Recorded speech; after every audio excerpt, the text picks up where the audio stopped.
Hello and welcome to the latest video from Fantasy Football Scout as Tom and myself wrap up the 23-24 season and reveal how we got on. Tom, welcome. How are you?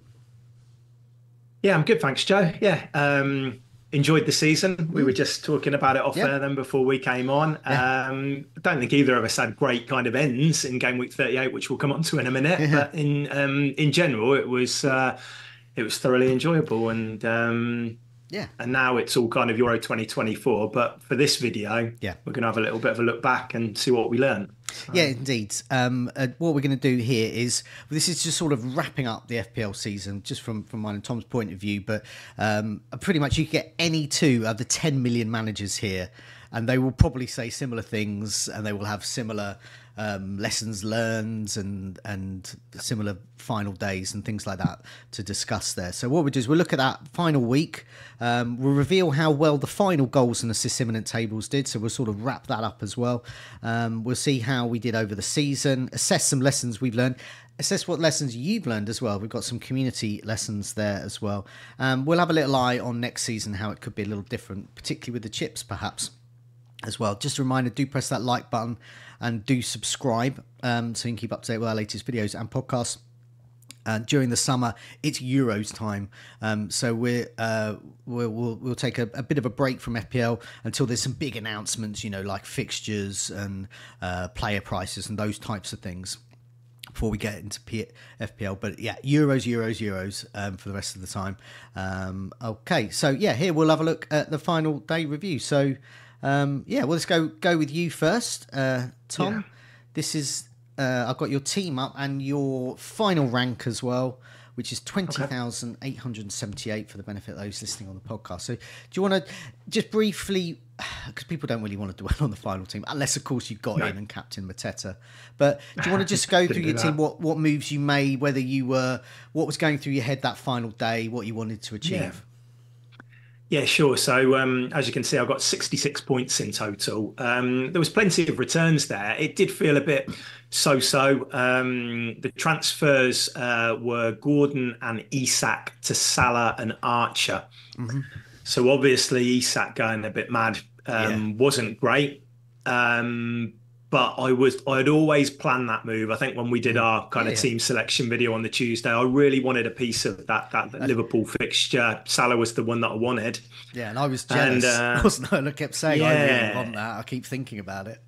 Yeah, I could do it for free as well. So that I wasn't really looking at any other moves come Sunday. I was pretty set that was what I wanted to do. And I suppose the difference makers last week were, you know, Eze, Mateta, and Isak. Eze, I could have gone from Gordon to Eze, but it was just like I say, I wanted that Salah in place for that fixture. Yeah. Overall rank, like you just said there, 20k, which I'm delighted with, because it was quite a difficult season, and we'll go through that a bit later on. But it was a good. I think I finished 7k in the Second Chance League, so that says that a good second half of the season, and a decent recovery. Towards the end of the show, I've got, with lessons learned, I've got something that Greyhead did for his Great and the Good article, which contains both of us, which is nice. And it looks about our chip use, and that shows, and that will back up exactly what you've been saying about your strong second half of the season, and particularly your second wild card as well. But that shows, because those who've been following our team selection videos will have known that probably a couple of months ago you were somewhere around the 500,000 mark. I think in game week 26 I was 311k. So quite far down, but that is linked to one of my lessons learnt, which we'll talk about a bit later on. But yeah, no, I was really happy with the recovery from that point onwards. So. You had a very strong fantasy, and just to wrap up the fight for the benefit of those listening on the podcast, you went into this game with a 3-5-2. Petrovic, Pedro Porro, 14 points there. Gabriel Gvardiol, who disappointed. Salah could have gone so much more. Palmer, Foden obviously did really well. Johnson and Son. Haaland was your captain, and Jackson as well didn't do much. And Nana on your bench, but Archer, Byrne and Tarkowski, so not too many bench points there. Okay, so here's my final team. Similar, I think there's only, hang on a sec, 200. I'm just flicking back. There's about 12 points. My maths is terrible.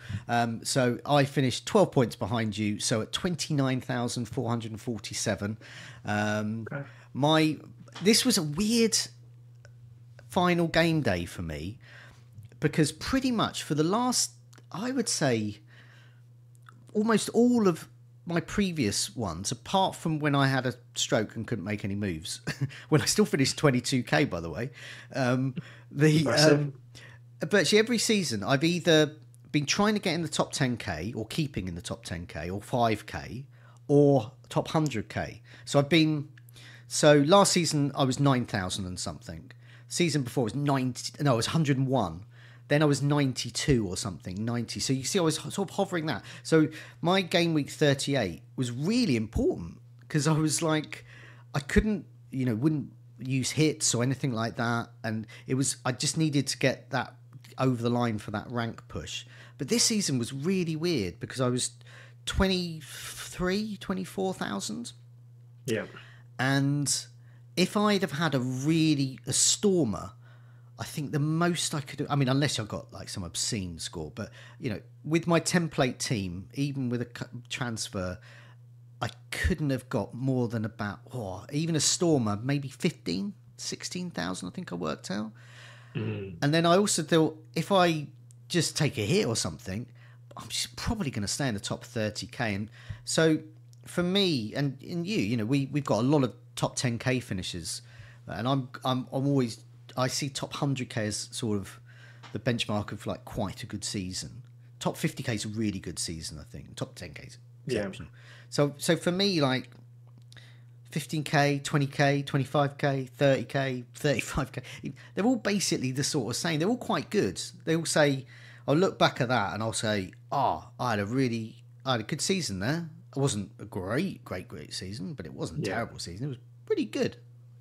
And so anyway, that's what I did. So with that in mind... So the pressure was off a little bit. So the pressure was off. I went mental. I went absolutely mad. And I thought, I kept saying, Salah, Klopp. So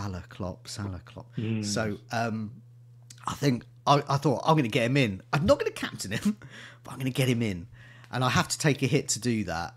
And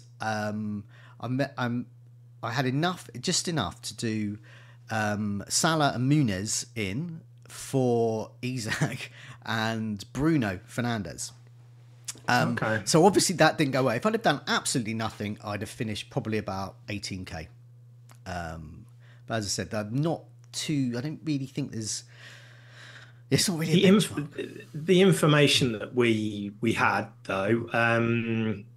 There were hints that Isak might not start. No, that was I did not believe that for not from reliable accounts. No. But when you're getting all this information in and you don't know exactly where the source was, there was certainly some rumblings around about that. Yeah. I think transferring out Fernandes was the right move. He obviously got taken off early, didn't he? Was it 59 minutes, I think? So did not expect that made sense. You were a bit unlucky with Muniz. We did think he might be better. It wasn't a complete shock, but it was still a little bit unlucky, I think, because he's had a good season. So I don't think you can be too hard on yourself for those moves. No, I could, if I was 12,000 and by doing that I missed out on top 10k, then I would be kicking myself. But I'm really not kicking myself with this one. And so I got Isak out. No, I didn't believe that for 1 minute because it was totally unreliable. I could tell because I clicked on it and it said blocked already. I'd already blocked them. There you go. So I thought, well, I blocked them for a reason. So I that was a gamble. And I thought, I'll go for Muniz. And I was really... but I had a really exciting game week 38 because I was waiting for Muniz to not come on so I could get Van der Ven's 6 points into my team. And I thought, that's me. That's my kind of move. Unfortunately, he did come on in the 91st minute. So I missed out on 5 points there. I went into this with Petrovic, White and Gabriel, Pedro Porro, Son, Palmer, Foden, Salah, Muniz, Jackson and Haaland. I had Gordon, Van der Ven and Byrne on the bench and Edison as well. So but not much on the bench either. So to wrap all up, I actually had a really exciting and fun game week 38, even though I got rid of Isak and I didn't get like the big ones like Mateta. but the adrenaline buzz I got, and I haven't had that for years. So Yeah, I think that was well worth it. yeah, we were like saying like all the build up with Klopp on that Yeah, Sunday on Sky yeah, Sports News and the interviews and the emotion with it. yeah. And I think I had always planned that week I was going to bring in Salah. I mean, and as soon as we kind of got the nod that he was starting, he was Yeah. straight in. So, and I don't Okay. regret that move at all. Okay, so that's our final days and our particular season. So we'll have a look at some lessons learned in a bit. But we're just going to wrap up goals and assists imminent because we did okay here. So one of my immediate lessons learned is to look at this table. This was going into the tail end of game week 37 and our game week 38, and this is who we recommended. So I'll quickly sort of whiz through these really because there's not much we can learn next week because there is no next week. So this is just how it finished really. So our goals imminent, we recommended Chris Wood. He was top and he got 2 goals. Palmer, he got an assist. Decore let us down. Bowen, a little ambulance emoji there, didn't make it. Salah got an assist. Oh, could have got so much more. Johnson, an assist. Could have got more as well. Garnacho blanked. Watkins blanked. Gibbs White blanked. Maddison got us an assist. Odegaard got us 2 assists, and then Ciso blank. So that's 1, 2, 3, 4, 5, 6, 7, 8. 8 returns from our goals imminent table. So I'm very pleased with that. And on our assists imminent table, Fernandes let us down as I thought he would, hence me getting rid of him in my team. Alexander-Arnold let us down. Adingra, sadly, let this Brighton fan down. Not scoring. Son got an assist. Hudson-Odoi blank. Robertson blank. McAllister, we recommended him. He got a goal. Kulusevski was on our list. Who got him in for his 2 goals? That would have been amazing. If I'd have been a real goals imminent, like, aficionado, I'd have just said, right, I'm going to get Kulusevski in and captain him. Well, he had the fixture, didn't he? Certainly. And he's got the game week 33. So for fans of 90s bands, I did put a tweet saying that Kula is shaking it up again on game week 38. Gross blanked, White blanked as well. So 1, 2, 3, 4. Just 4 returns there. But Kulusevski and McAllister, we can feel suitably smug about that. So that's how we went on. So we'll have I'm not sure, in what form the goals and assists imminent will be on video and podcast next season, but I'm sure it'll be somewhere. And we'll keep that going because obviously it flags up the members area that we've got at Fantasy Football Scout. Okay, let's have a look at. I've got some community lessons learned from the season here. So we'll go through them and see what we think of them. Because one of them is from when I first did my interview with you on Meet the Manager series. One of them is basically your thing here. So I'll start with that one first. It's the second one on our list. It's FPL Warrior. It says, don't make mega differential moves, he says, or she says. Follow the template and transfer in just a couple of slightly differential players throughout the season. And that was the lesson I learned from your video years and years ago. Long time ago, yeah. Stick to the template, and in your case, 4th midfielder, take a risk on them. And that's basically what FPL Warrior is saying. So that's a lesson for us all to learn, I think. Yeah, and it kind of leads on to one of my lessons learned, which maybe I'll talk about now because it's kind of linked so much. But like, kind of, if you're not where you want to be, like rank wise, at a certain stage of the season, I'd say don't panic and don't feel like you need to differentiate too early, which kind of summed up my season a lot. By not trying to force it. I mentioned earlier, game week 26, I think I was ranked just over 300k. So at that point, in maybe a few years back when I had a bad season, that is where I started to do a few crazy things with captaincy and things like that, where I would not necessarily go for the best pick in my mind. I would go for something with a low ownership. And I think I reacted too early to try and get back in the game. Whereas this time, I think the key to the success was I didn't do anything crazy with captaincy. I think over the season, it was pretty much Haaland, Salah and Son as my main captains. But I did try and differentiate, like Warrior says, in 1 or 2 positions. So that was this year. It was mainly further back. We spoke about it a few times in our videos, Joe, when I went for Ben White over William Saliba in game week 26, funnily enough. And that every single week, I was just chipping away 5-10 points here, get clawing it back slowly. And that was kind of a position where I didn't feel like it was a high risk position to go for something different. I was still going to get access to those Arsenal clean sheets via the double up, but I went with the player who had that more upside. I think there was a bit more rotation talk around it, which didn't really materialize in the end for Ben White. But at the time, there was Tomiyazu's coming back. There's different options, things like that. And then I guess I kind of followed through as well a little bit by going Vardiol over Edison in the wild card. Yeah. I went for that high upside pick. Minutes not quite as secure at the time. And that kind of helped me. I went for Pickford a couple of weeks before that, just before the double game week. So yeah, it's that, and Semenyo in the double game week. I think I did well with him, but it's exactly that, Joe. It's choosing your battles, isn't it? And it's saying I'm not going to go up against Haaland when he's got a 200% effective ownership. It's looking at those little areas where you can differentiate, and that's how I kind of gained rank and finished 20k. Yeah, I mean, now that's where looking at things on Fantasy Football Scout, read the articles, comes into its own. And you have a differentials article on this. And that's all based on, the statistics that show that they could be returning, but they're very low ownership. And I've always followed your one about having the fourth midfielder, or it could be the fifth midfielder if you're playing a 3-5-2. Yeah. Or the third striker. So for me, I've gone pretty much template, as my rank, like your one suggests. I'm 29k. That's pretty template, but I've occasionally differentiated. I was late to getting Ben White, but I did spot that you were getting 5 extra points every week with him. And so for me, it was that fourth midfielder. So Adingra was one I got in as a Brighton fan. Garnacho, actually, I played as a fourth midfielder, and occasionally I benched him, but I benched his hauls, but I also got a lot of his hauls as well. But a Dingra goal at sort of 0.1% owned or something, that's huge. So you can get 6 points, which is more you'll get than a Haaland captaincy. You'll get 6 points net gain onto your rank. And another one was, Ferguson as well. I got Pedro. Yeah, you got his hat trick. I got his hat trick. So I think for me that will be one of the defining things from this season. Is I got Ferguson's hat trick. So I had him for about 3-4 weeks, blanked in 3 of them, or maybe got an assist in one or goal. And then got the hat trick, and then cleared him out. So that's the third striker. I've always liked that as a sort of a gamble. I mean, I did Semenyo in the double game week, and I had Solanke. I had Solanke as well. So it's kind of adding him to that.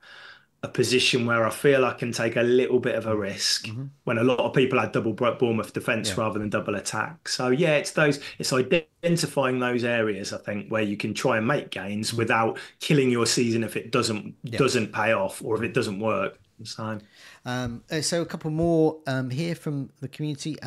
Harewood's The Wake, which sounds like a brilliant Anglo-Saxon king that we don't know about. Don't do so many transfers. He's taken 97 for the season. Wow. Okay, I've taken 3 hits, so that's 41 transfers, I guess. 38 free ones and then 3 more. Or something like it's because there's wild cards. I worked it out. I think I made 40 transfers over the season, and I took minus 20 in total. So 5 hits across the season. But I was looking at the great and the good early. We've just put a season review up on the site, and it looks at every manager's how many, and quite a lot of managers took between 30 and 40 points worth of hits. So I think I'm quite cautious with 20. Yeah, you're probably the same, Joe. If you're saying you took 3 hits, that's really low. I was really cautious, and that's why another reason I took a hit in game week 38, because I was thinking, wow, I've only taken 2 hits. So going to take another one, but exactly. So I think you can be a little bit more aggressive maybe than what I am, but certainly 97 for the season, you're gonna struggle. It's all linked to planning as well. You shouldn't. A lot of unforeseen stuff happens in FPL, but I think if you're generally planning and you're not really unlucky, you shouldn't need to take too many. No, and we're planners, so that's why we've taken like 3, 5. The other thing I would say just about hits as well, I think I look back ages ago when I had like a big run of top 10k finishes. I think on average I took between 5 and 6 hits. So what's that? About 30 to 35 points. And I also did them around double game weeks, which is very handy, or blank game weeks. So you obviously they pay off those hits Yeah. there. So very strategically. But yeah, any more than that, I think my worst seasons I've taken more hits, because you just end up Yeah. using hits to sort of dig yourself out, and it gets worse and worse.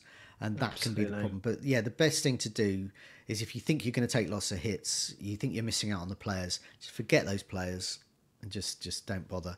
I mean, as an example, I couldn't forget Salah in game week 38.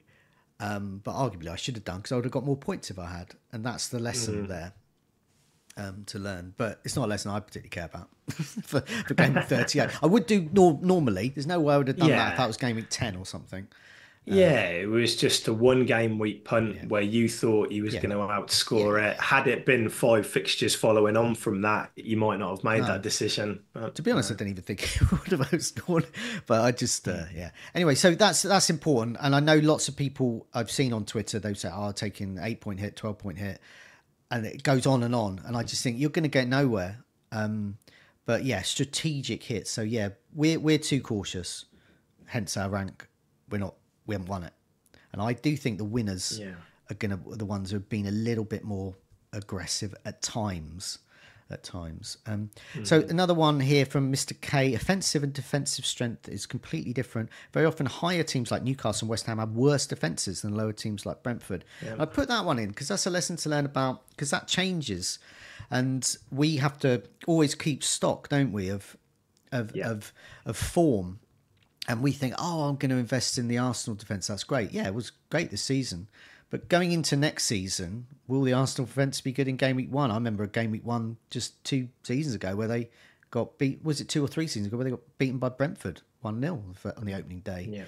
And people still thought Arsenal were good defence then. So it just carries on like that. It just changes. And yeah, West Ham are defensively awful. Brentford ordinarily have been good. This is why I thought they would do okay on game week 38. But yeah, so it's just paying attention to form, I guess, is the lesson to learn there. Team form. Yeah, I mean, there's certain managers as well. Like Everton are a great example of that. You're not going near Calvert-Lewin or Doucouré, but defensively, they're one of the best teams in the league. Probably behind Arsenal, Liverpool, and Manchester City. I think that they conceded the fewest goals this season. So it's knowing that and not just lumping them in one boat, but just saying, well, look, Pickford or Branthwaite could be really useful for my team. And yeah, it's very true. West Ham are a good example of that. I think they were 18th for XGC over the season defensively. And but obviously plugging into Bowen and Kudus at certain times would have paid off. So yeah, and that's just going back to the season ticker as well at Scout. You know, if you remember there, you can we've got our own ratings. There's attack and defense ratings for the season ticker. You can put in your own ratings if you don't agree with them, and it's just a handy way of kind of keeping on top of this kind of thing. So definitely, there was a few more when I was looking at this, because we asked the community for their lessons learned here, and a lot of them were saying obviously with hindsight, using a free hit in game week 34, the big double, was better than 29. I used in 29. I think I made a 6-point gain because I went into that with so few players, and I probably missed out. And I did well in game week 34, but not as well. So I probably missed out on about 25 points. So I was probably all in all about 20, 30 points down. But nevertheless, I don't think that's a lesson learned. That's a lesson learned for then. But how's that a lesson learned for next season? Because I remember a blank game week where I captained Salah and made lots of changes, and there was one of the best game weeks ever. Those remember it. I think Salah got the highest score ever in a single game week. So okay, yeah, I mean, I know that a lot of people came out of that free hit 29 saying never again on a blank game week. I'm just going to use it in doubles. Now, I do think that you need to look at that didn't work that week with the free hit, but it did allow us to wild card much later and then go into bench boost late with more planning. And so there were positives from it. I think we got a little bit lucky with the way the blanks fell and things like that, and Wolves going out of the FA Cup and etc. But I'm wary of saying, or making statements that like that now. Because like you say, Joe, every season is different. Yeah. That game week went very poorly for free hits. Nothing happened. I think I got one assist from Gibbs White, and that was it. Some people didn't get anything. That's not to say next year, if you're faced with a No. fixtures, 4 or 5 fixtures, nothing better will happen with that. And I do think it's not just about that 1 week in isolation, it's about what else it enables. So didn't go well, might do next year. Fulham fans in Game Week 29, though, Fulham were amazing. Muniz, for example. Yeah.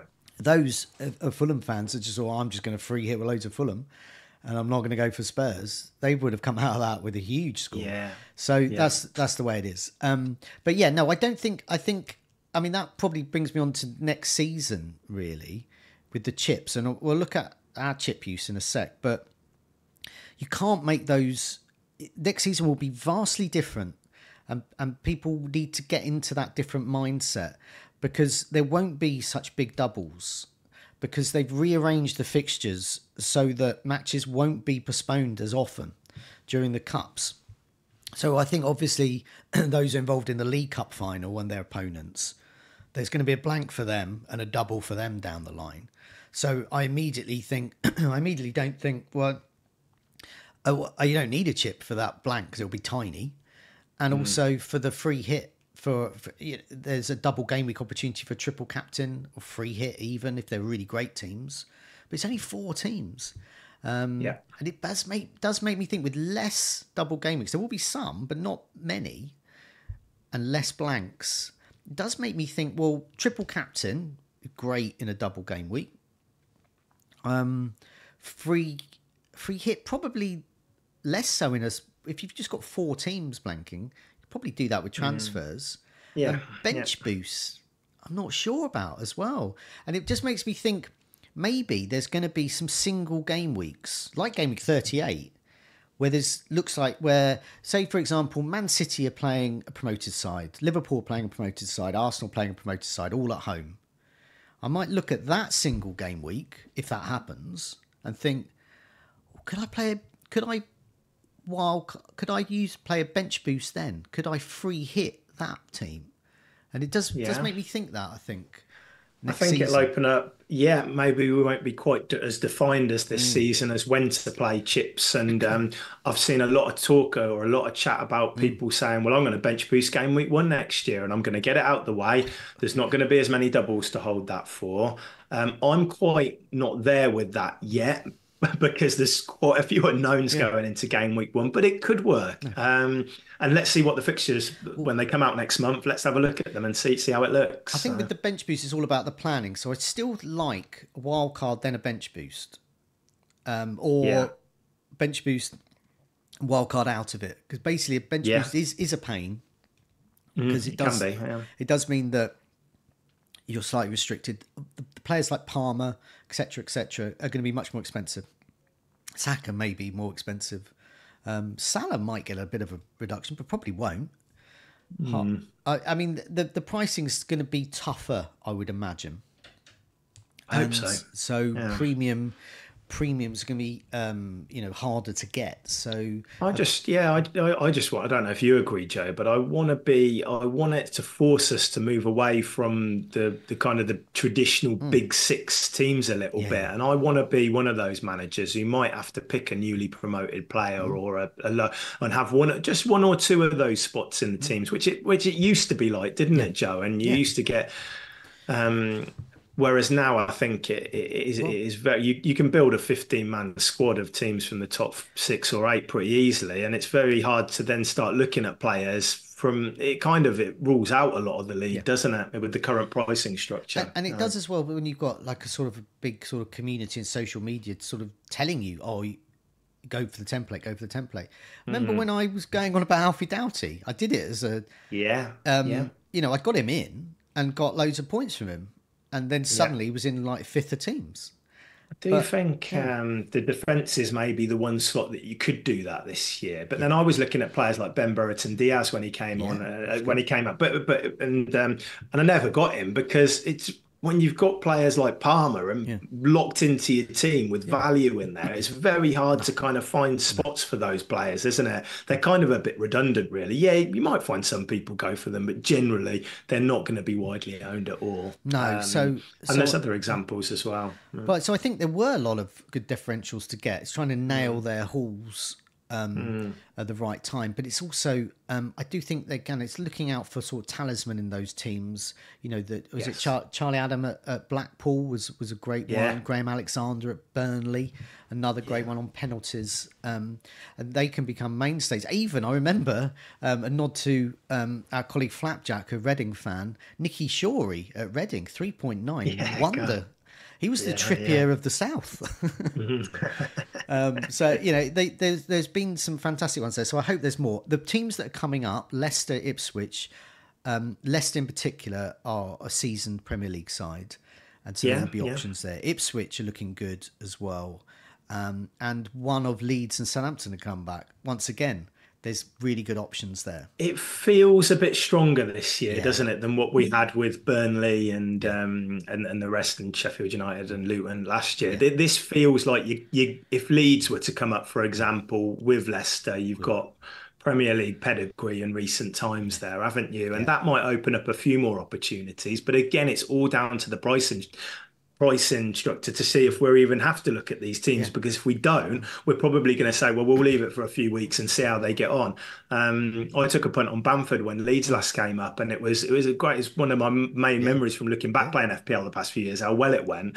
But if I don't have to look around for those bargains, then I'm not going to do that this year, am I? So it'll be interesting to see. I think we will. I think there's also going to be well, I hope the pricing is good for that. But also there's teams, like with last season, there's teams that perhaps were weaker last season that were better this season, and so on. I think with the change at Manchester United, I think there's going to be, there could be a managerial change, but even if there isn't, I think Manchester United are a team that could be better. Did they finish outside of Europe completely, I think? Or did they... Well, they can't qualify for Europe from their league finish, but of course they've got the FA Cup final. But of course, it's unlikely they're going to beat City, I think. So, for example, Chelsea, exactly. Palmer's been good, but Jackson's been pretty good. And a lot of their defence has been good.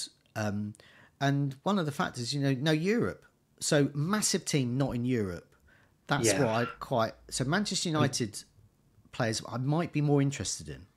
Yeah, I think it was Tottenham as well, wasn't it? Who didn't have Europe, and it's identifying those bargains. For instance, when Rashford dropped down and Son went down quite significantly as well, didn't he? He was a premium, and then he dropped down to kind of, and it's looking at identifying those players where you think you can extract a bit of value. Sterling earlier on in the season had that massive price drop. He didn't really deliver over the season, but he started off, he did it right. I can remember he got that big brace in game week 3 or 4 or something. So we always, as soon as the prices are out at Scout, we'll run an article looking at who's dropped the most. And that is a really good way of just take all your prior opinions out from it a minute and just look at that player and think, well, could they offer me a bit of value? And most of the time they can. My team, Brighton, they're like persona non grata for a lot of FPL managers. No one wants to touch any of their assets, but they'll have a new manager in, and that new manager will be on the radar already, and he'll fit in with a system. And De Zerbi left on mutual consent, so there's a plan there. It could be the Ipswich manager. Could be the Southampton manager. It could be neither. It could be someone you've never heard of from the Norwegian league. It could be there's rumours of 1 or 2 Italian managers who are interested, seeing what De Zerbi's done. So they'll change, and they've got players coming back. Matoma, everyone's forgotten about Matoma. Solly March. These are really good FPL assets. They could be rubbish next season, but they could be pretty good. So your team, Villa. Now, I don't know what to make. Villa had a great season in Europe, but a lesser league. They're going to be in the Champions League next. Already, I'm seeing rumours Ross Barkley could go there. Which would be good. So I'd want to see lots more players at Aston Villa that are good because of the Yeah. amount of games, important games they're going to have. And you might find that they're overpriced a little as well, some of their players in FPL, because we've taken that next step up to the Champions League. But Palace are somebody, a team I'm really interested in, because obviously they've finished the season so strongly. If they can keep that core together of Eze, Olise, Yeah. Mateta, Munoz, Wharton, who I think is going to be called up to the England squad later today. Yep. So if they can keep those players, maybe we'll get a 4.5 Munoz wing back or something like that, or maybe we'll get an Eze or an Elise a reasonable-ish price, Yeah. and they might be good to go with if the fixtures fall kindly. Yeah. So Okay. So, I've sort of discussed some of my like lessons learned. So before I move on to one about chips, it's not really a lesson learned. It's sort of looking at not necessarily looking at your weaknesses, but looking at your strengths as well. Don't forget any strengths you've got. That's a good lesson, I think. But before I move on to that, is there anything else you wanted to add? Sort of any lessons you jotted down, or have we sort of covered them all?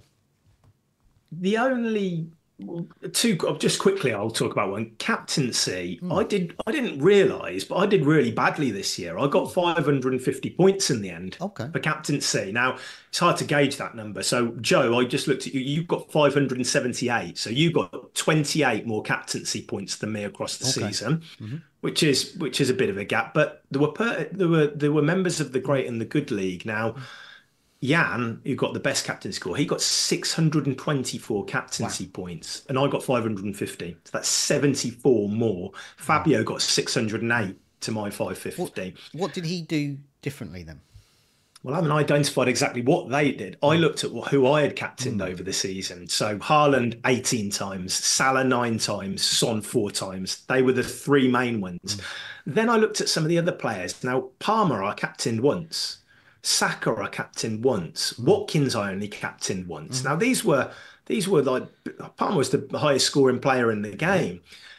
What am I too focused on the premium thing?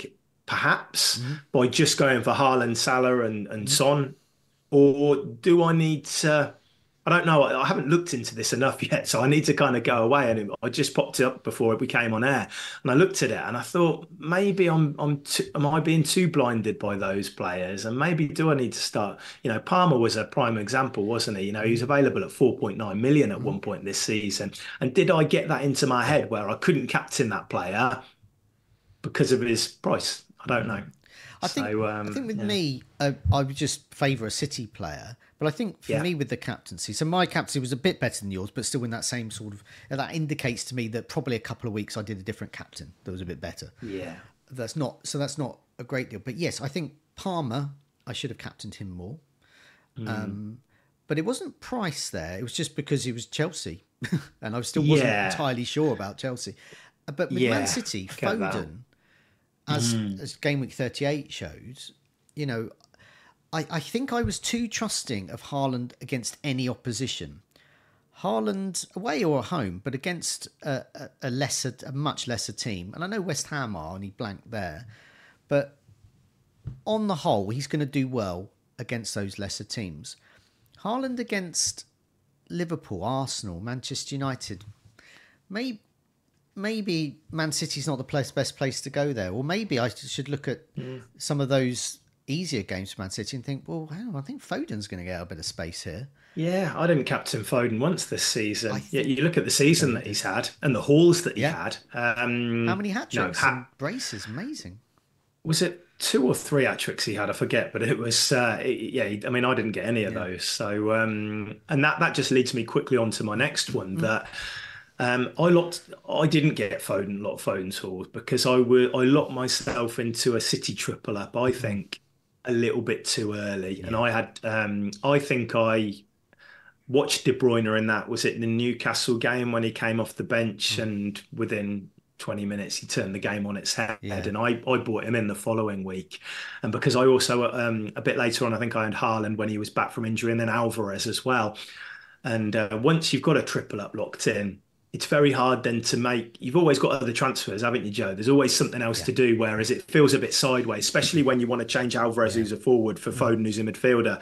And I didn't do that. So I think I need to be careful if I'm going to lock myself into a triple up next year. I need to be very careful that this is the right triple up, which I need to go for. And I don't think De Bruyne was part of that. But because of maybe my rank again, I was thinking I need to do something different, but that probably wasn't the spot to do it. No. So.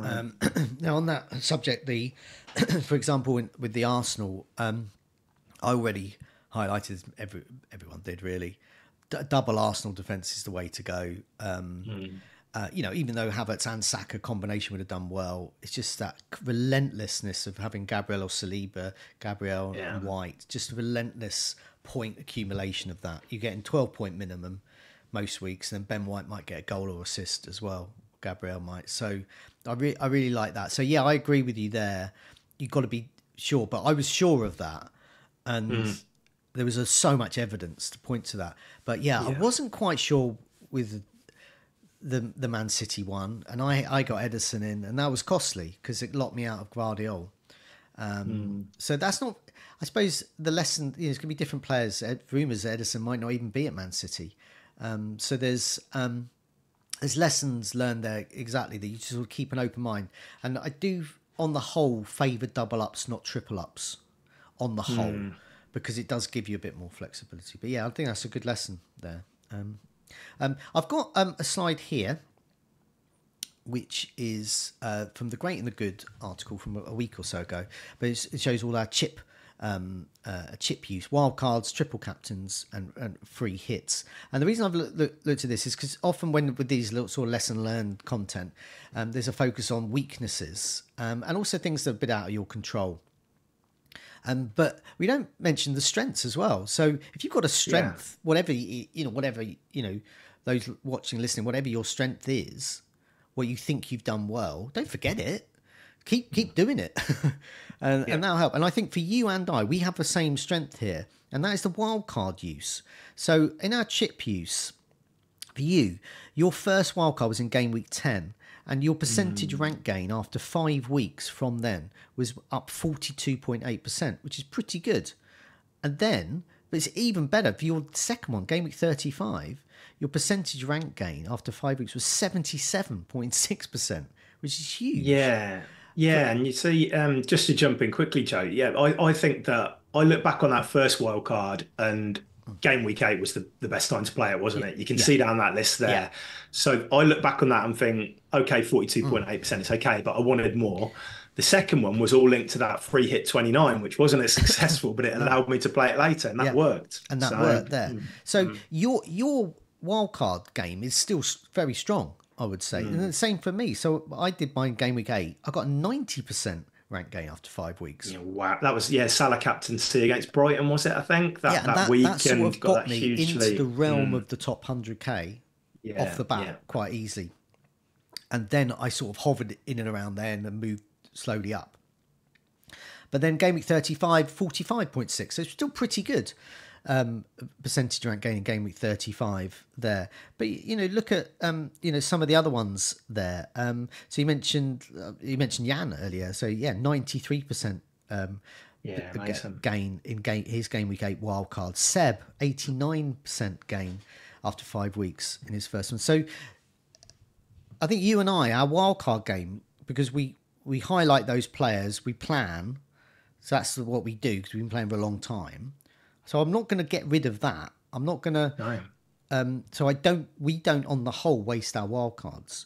Triple captain, we did fine with. We captained Haaland. We did have faith with that premium game. We used a game 25, you and I, and we both did well. We got 30 points out of that, which is pretty good for a triple captain. Not great, but it's pretty good. And no one else on this list. So you could have got, if you'd have got someone who got a 20, 25 point haul, you could have got 75 points. But it's really tough to sort of nail that. So I don't mind that one. Bench boost, pretty good. You got 28 on your bench boost and 30. I think you as well as me, I genuinely put my bench as in my proper bench because I like this. Because I know someone's going to work this out. And so I can see what my bench boost would have been. And that is so they're pretty strong as well. And where we came unstuck was our free hit in game week 29, which is absolutely diabolical for you and I. You got 9 points, I got 4 points above the average. Above the average, yeah, So that's not much at all. That's a terrible game. Meanwhile, those that used it in game week 34, so for example, look at that, Andy in FPL General, 49 points. Zofa, a huge one, 56. And Marco here, 63 points above the average. That's absolutely huge. So if I'd have done that, and so I wouldn't have messed around in game week 38, I would have just played that straight and probably would have got a top 10k finish So just played your team in 29 and just accept that you might have 6 or 7 players, but you wouldn't have lost much because of the average score in that week, and then held it for 34. But that's an explanation of the season, but it's not a lesson learned, because as we said, the chips are going to be different next season. But what I found interesting with this, and it's sort of to end on a really sort of positive note, really, for you and I think we're good at using our wildcards. Next season we might be rubbish, who knows? Yeah, but I think on the whole, those that plan well, don't take many hits, will make sure their wild card is intact. We'll look at the form and the fixtures, etc., and plan them around chips. So I think we do okay there. So I don't want to lose that. I don't want to suddenly take lots of risks on a wild card. I want to stick to what I'm doing. Get 10 players. It will be fascinating though next season if we're not locked in by these doubles and as many blanks, and it could be really interesting. I'm quite excited to see how it plays out. I'm very, very, very tempted by a bench boost or free hit game week 38 if I can get that far. Okay. I think triple captain, wild cards around double game week's fine. But if there's only 4 teams involved and they're maybe not that good, maybe 1 or 2 are any good, then game week 38, I think there's huge gains there. In one of my mini leagues, the one guy who finished second, I was miles ahead of him. He's called David. I was miles ahead of him, and then I didn't have such a great game week 38. He had used his bench boost then, and he was getting like 99, 100 points or something. So he got like he made up a 40-point gap. He still remained second, only just, but it was really close by the end. I think Seb did it as well. Seb did it in 38 as well, didn't he? I think it was 21 or 22. I remember reading earlier. No, you get the leaks. You get more leaks. You know who's. You can really focus on those great players. A free hit then as well. So if I was free hitting, you or I were free hitting game week 38 this season, we'd have got triple Palace. We'd have just got those 3. We'd got Elise, Eze, Mateta. Yeah. We'd have just done that. We would probably have got Salah for sentimentality because we could. Oh yeah, absolutely. We would have had Foden, Haaland, Gvardiol probably, and so and we probably would have. I don't know. We might have kept Isak. Might not have done. I don't know.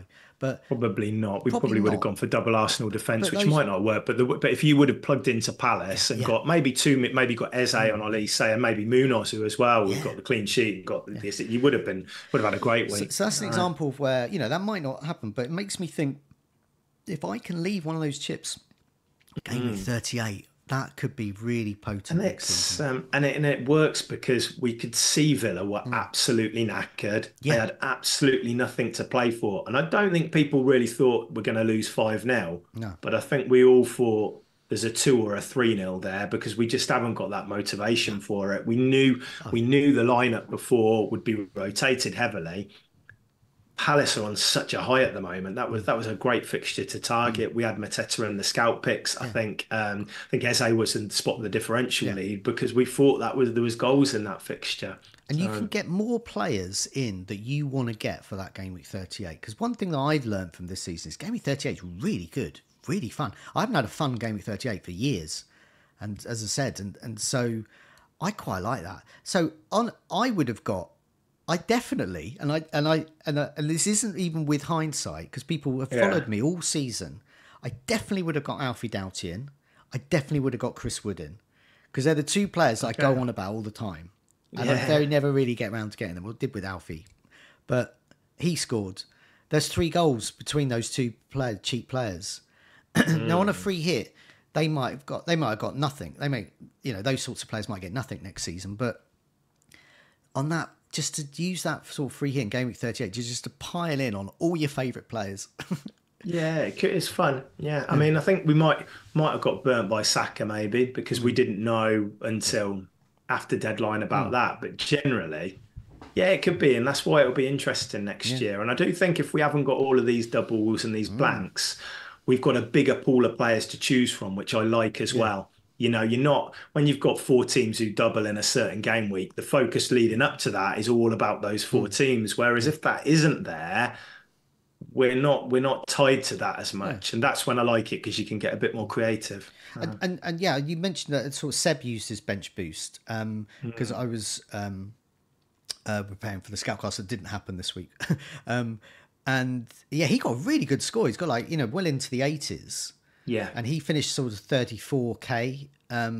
So without that, he possibly would have been quite a bit further down the rank. So that was a really good use of that chip, and that was in this season. So I think next season, I really want to do that, but I don't want to get too clouded by it. But we'll see. Yeah. We'll see what happens. Yeah, but I do think game week 1, I think we're going to see quite a few bench boosts then as well. For me, that's the worst time to use a chip because you have no idea. You can do all the preparation you want, but really, Brentford beating Arsenal 1-0. We've seen these types of things before in game week 1. Ipswich, first game, will they win 1-0 against whoever they're playing? Will they surprise people? I don't know. And it's too risky for me. I'm not so keen on it at the moment. I'm never gonna sit in now and rule something completely out. But at the moment, there's a lot of unknowns going on to that week, and the teams, the top teams. Will they hit the ground running game week 1? Will it take a little bit longer for them to kind of find their flow? Yeah. So I'm not totally sure about that. But if it went well, and you're in the top 100k after game week 1 or something, great position to then. If you're not going to get really killed by it later on in the season because there's not huge doubles, it could pay off. Yeah, but game week 38, we know we had all. Mark did an article, didn't he, for Fantasy Football Scout? We know there's more goals in game week 38. Yeah. We saw it again this season. I haven't seen the evidence of that in game week 1 yet. So if someone said to me, there's 20-30% more goals in game week 1, well, I'm all over that bench boost. Oh, there's not. There's not. But, so, and it'd be interesting. I think we'll run some analysis on clean sheets maybe in game week 1. If there is enough interest and people are genuinely looking at this, we'll maybe have a look back at game week 1 over the years to see goals scored, clean sheets, and to see how that differs from the rest of the season. I know we do bench boost and free hit videos and podcasts each week just to see, and I think I can see there being a bench boost one for game week 1. I think you could be right. Just finally, I just wanted to end on this tweet I put up. It was a response to, I think, something Az was saying about his season, which hadn't been that good. And this is a key lesson, I think, for everyone. And even though I've said it, so that's not really. But I do think it is. It says, and this is my reply to him. It says, it's just a silly game where we move little T-shirts around a screen and hope they score points. Sometimes they don't. Sometimes they do. Some find it funny, some take it way too seriously, and then we all do it again in August. And I think that's the lesson we should learn. Wherever you finished this week, this season, it doesn't matter. It's just a silly game. And I'm literally moving little shirts around a screen. And I sometimes check myself and I think, and I'm not saying don't care about it, but I'm just saying that's the reality of what we're caring about.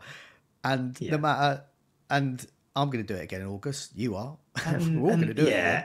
And nobody really remembers your ranks after a couple of weeks of the season. Well, with that at all, nobody's bothered about it. People are here for the engagement. They're here to discuss football. They're here to. It's the fun of playing FPL. And so don't be down if you've got a crap rank because you'll be back in August. Nobody's going to remember that. And you can have a good one. Yeah, we can all invest in Villa and Brighton players and get those gems from Leeds and Leicester and Ipswich. How much do you think Watkins will be next year, Jay? Putting you on the spot a bit there. What's he now? What did he start as? He finished the season, and I think he was at 8.9 million, something like that. And started as think it was it 8. 8, I think, Right. or yeah, I think so. He'll be 9. You Because think that you don't think they'll go up too much with that, I think right? 9. I think 8.5 would be pointless because everyone will have him. I think 9.5 creates. Oh, shall I get him in? 10 is possibly too much because essentially midfielders get more points. So it's those midfielders that are, and he's not, Watkins isn't on penalties. He That's it. Yeah, possibly that's might key. have some competition in the easier games if they've got a tough Champions League game coming up. Yeah. Duran could get a start instead of him. To me, I think they will be generous because ultimately generous pricing, whilst you and I can go, well, it'd be nice for decisions and things, they want people to be happy and play the game. So it's going to be, Well, that's it. It won't be for everyone scrabbling around looking no, for a I think, 4.5 attacking Ipswich wing back. Not everybody wants to no. do that. I do appreciate that. And I often find with the pricing, what they sort of finish at is sort of nearish what they stay at. So if he's 8.9, I can see him being 9. He could be Yeah. 9.5. He could be. Yeah, I think I would quite like that, but But I think he'll be. I think he'll be 9. Yeah, maybe he will be. Now you say that, maybe he would be 9.5. he's had a great season, hasn't he? But the penalties is important, and I think as well next season it'll be interesting to see what players like Havertz, what they're classified as. Played a lot of minutes Yeah, as a forward this year. I think he played more minutes in midfield, so he might remain. But yeah, yeah, he can play interesting. different roles. I think with Watkins, you know what he is. He's a centre Oh forward. yeah, So it's not. absolutely. There's no messing around there. Same with No. Jackson. I would. I'd possibly like to see more forwards options. Yeah, we've been a bit limited this year, I think. And also, I think Liverpool are going to be interesting. So you've got Gakpo as a Yeah. forward, Jota as a midfielder, Diaz as a midfielder, Salah as a midfielder, Darwin as a striker. Maybe under the new manager that will change because all of them are very, very flexible players. Maybe Gakpo will play out wide. Maybe Jota will play up front. Maybe Yeah, I Salah will was play read. up front. I did read something about Salah potentially being a better fit for slot as a centre forward. So, but they're not going to react to that, I don't think, by No, putting they him as a won't. centre forward No, now. which would But that make would that would then impact him, wouldn't it? Because if he's not a midfielder and he's a forward, sorry, if he's a midfielder playing as a forward, he's in everybody's team, isn't he? yeah. I think. Yeah. No, So Salah could be 13 million, 12.5 midfielder midfielder playing as the playing number centre 9, forward. Yeah, yeah. No. with Darwin out wide. But will Darwin be listed as a forward? But Darwin be playing in out on the Will left Will or Darwin right? be there? I think he probably will, but we Yeah. just don't know, do we? Yeah. So So Liverpool will be very interesting to that, and they'll probably really, dictate a yeah, lot of where we go prices. But anyway, we're yeah. getting ahead of ourselves. Thanks everyone for listening to us talking about last game week and the season and crystal ball gazing a little bit. And thank you all for sharing your lessons learned as well. Have a great summer. Stay tuned for all our coverage of the Euros, and also when there's big things going on at FPL as well. Player news and all of that. Do to subscribe. So wherever you're listening to this, and obviously our YouTube channel, so you can keep up to date with all those. And do press that like button; it does help us out. So Tom, thanks a lot for that. Thanks for a great season, and see you again next year. Yeah, thanks, Joe. See you soon.